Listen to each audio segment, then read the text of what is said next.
OK, discipline, parce que là, on a beaucoup de stock d'ici la fin. Il faut procéder tout de suite. Miguel Ouellet, il est de l'Institut économique de Montréal. Miguel, bon mercredi, bon midi. Hey, c'est l'inauguration aujourd'hui de Joe Biden comme président américain, le 46e président américain.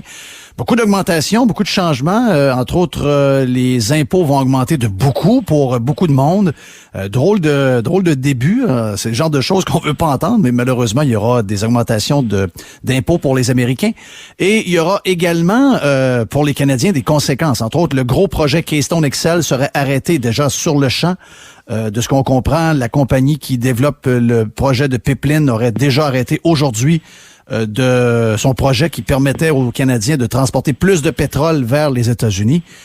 C'est une drôle de première décision et si on trouvait que Trump était pas fin, ben en tout cas, le Canada risque de s'ennuyer de lui un peu plus qu'on pense. Exactement. Ben bonjour Jeff, bonjour les gars.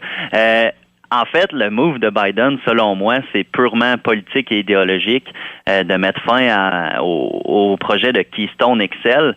Comme tu l'as dit, c'est clair que le Canada aurait gagné dans ça, même les Américains aussi. Mais selon moi, il veut clairement aller chercher un peu d'appui dans le camp de Bernie Sanders et de Alexandra Ocasio-Cortez avec un move politique comme ça. Mais pourtant, si on regarde les faits, les oléoducs, c'est le moyen de transport des combustibles le plus sécuritaire et le plus écologique. Puis d'ailleurs, c'est pas moi qui le dis, c'est Transport Canada puis le ministère des Ressources naturelles du Canada. Mais j'ai l'impression que dans l'équipe Biden, puis même ici au Québec, on aime ça un peu parler contre les projets d'énergie, puis s'en servir comme bouc émissaire. Puis en fait, je vais vous dire c'est quoi la réalité des chiffres. J'ai été regarder ça un peu.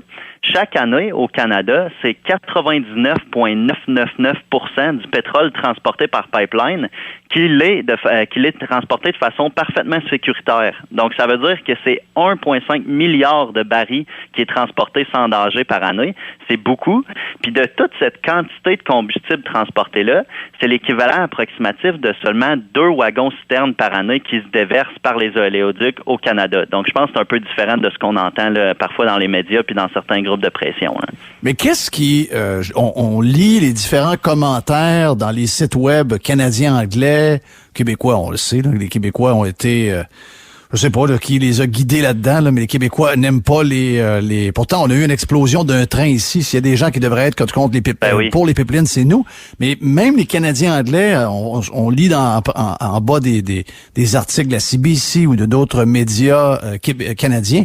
Les Canadiens semblent contents aussi. Mais qu'est-ce que les Canadiens ne comprennent pas dans l'économie qui est quand même assez évident qu'on a besoin de vendre notre pétrole le plus à plus de clients possible pour avoir d'abord le meilleur prix possible et que finalement, à la fin de tout ça, on ait plus de retombées économiques chez nous, plus d'impôts par ces compagnies-là payés au gouvernement, plus de péréquation, etc. Tout le monde gagne de voir ce pipeline-là. Qu'est-ce qui arrive dans la tête des Canadiens, là? Ben oui, c'est spécial parce que quand on regarde le côté économique de la chose, c'était 2,4 milliards qui devaient s'ajouter au PIB canadien à cause de ce projet-là. C'est 17 000 emplois directs et indirects. On s'entend que ça en fait du pâté chinois sur la table des travailleurs canadiens, ça.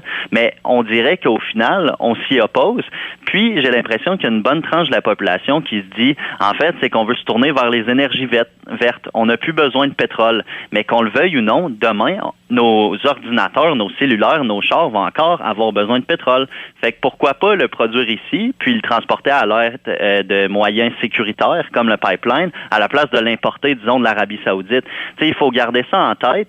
Puis comme tu disais, même le côté économique, ça fait aucun sens, mais le côté environnemental non plus. Tu sais, on le sait, les camions, les bateaux, c'est beaucoup d'émissions de GES. Là, on a un pipeline qui est sécuritaire, puis on s'y oppose, puis on est content qu'on le ferme. Et on peut aller aussi jusqu'à, Miguel, on peut aller aussi jusqu'à des problèmes, certains problèmes moraux de faire affaire avec certains pays un peu douteux, là.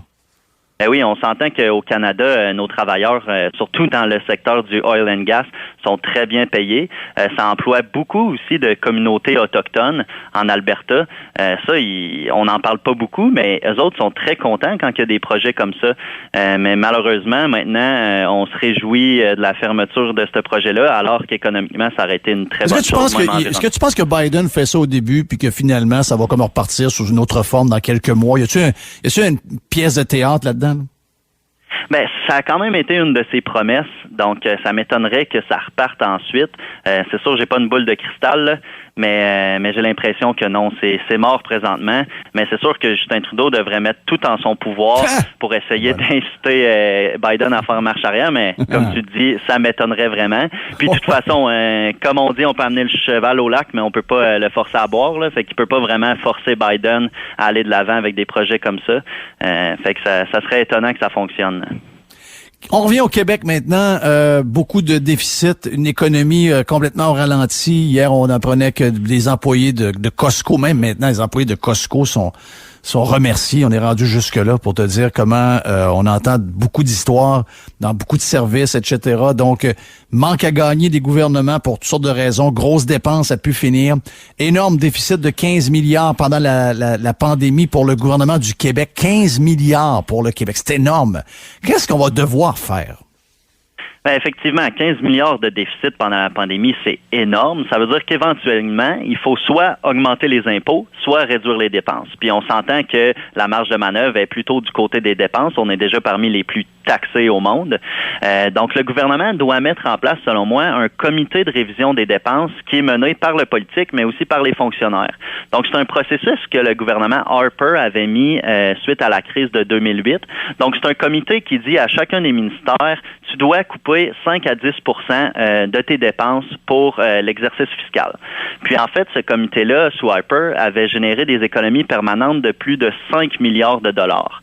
Puis là, il y a peut-être des gens qui vont dire, ouais, mais on veut pas se faire couper nos services. Mais en fait, c'était des économies majoritairement dans les dépenses opérationnelles, donc pas dans les services publics. Ça veut dire que la fonction publique provinciale, là, on va se le dire, c'est pas du steak haché mi-meg, il y a du gras à couper dans l'administration, puis c'est impensable qu'on peut pas réaliser des économies importantes, là. On souhaite bonne chance, on va dire de quoi. La minute qu'il y a une pièce de couper au Québec, on parle quasiment de sacrilège.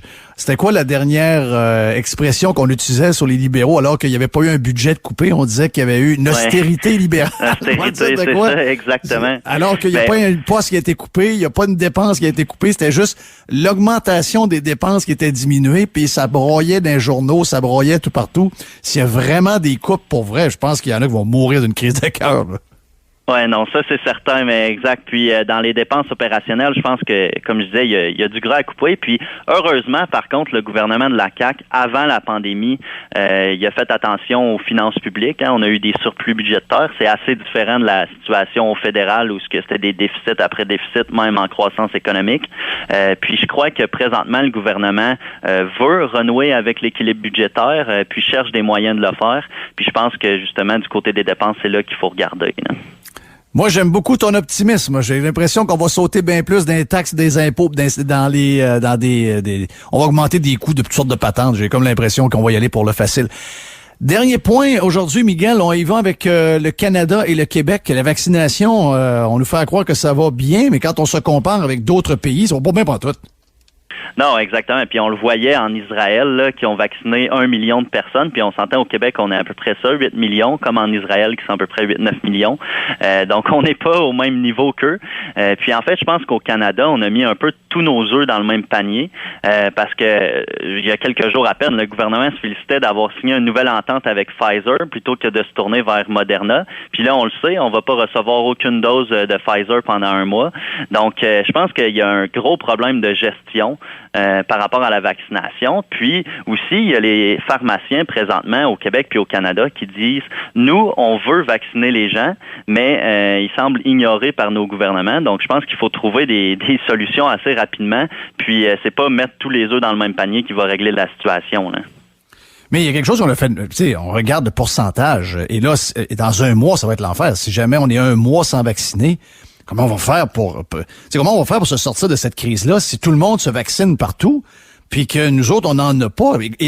Mais comment on a pu arriver là, d'ailleurs? Comment on a pu arriver à pas avoir de vaccin alors que d'autres... Je comprends là, les histoires qu'on nous raconte, mais d'autres n'auront pas ces histoires-là. Il va y avoir des vaccins disponibles ailleurs.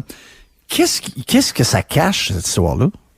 Ben, c'est le processus au Canada, je pense, qui est plus long qu'ailleurs. D'ailleurs, quand une compagnie pharmaceutique soumissionne pour un vaccin ou envoie sa soumission, dans le fond, ça peut prendre plusieurs mois avant que le gouvernement revienne.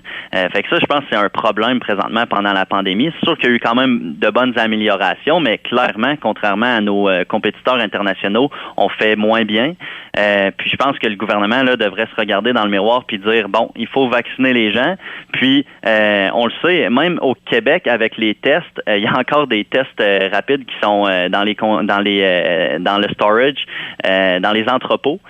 Donc ça, je pense que c'est un autre problème. J'ai l'impression vraiment c'est une lenteur administrative qu'il faut s'attaquer tout de suite après la pandémie si on peut pas le faire présentement. Puis la vaccination, c'est la solution présentement. Donc on devrait vraiment mettre toute notre énergie sur ça, là. J'ai comme l'impression qu'ils vont trouver une twist pour nous mettre ça sur nos épaules, puis ça va être de notre faute. Donc, ils sont très, très bons là-dedans. Ça va être à cause des touristes. Oui, touristes tata puis les covidios. Hey, merci Miguel, on se reparle la semaine prochaine. Merci, très gentil. Miguel est de l'Institut économique de Montréal. On va y parler une fois par semaine de même de petites nouvelles économiques, le fun. Vraiment le fun de parler avec Miguel et tous les questionnements qu'il y a derrière toutes les histoires qui se passent en ce moment, entre autres l'histoire de Pipeline.